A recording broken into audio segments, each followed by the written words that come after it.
It's been in the genes for a long time to run cattle in this dry part of the world. This was built by many generations with a lot of hard work. I mean, the reason my forefathers all come here is land was cheap. It's not so cheap anymore, but when they came, it was cheap. And,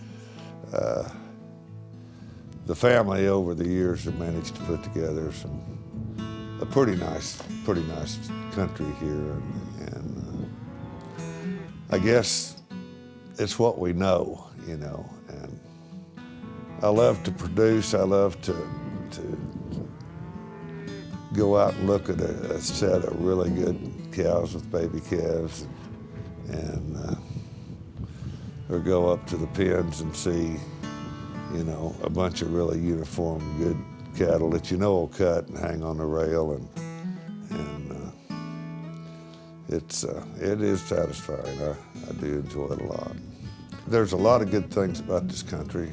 I mean, normally we're an 18 to 20 inch rainfall area, and you know, if you manage it right, you can get by pretty well on that amount of rain. I mean, normally you run a cow to about 20 acres. Right now during the drought, we're running a cow to about 100 acres, or actually a little bit more.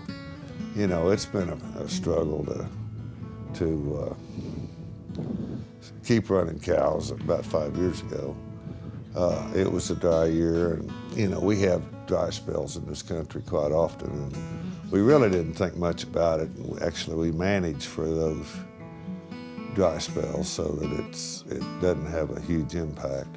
Then the second year it was dry, it got a little tougher to manage, and the impact just kept growing, and then the third year of drought, we sold off the bottom end, and then 2011 we got, it was another dry year. Actually 2011, I believe, is the driest year in recorded history here.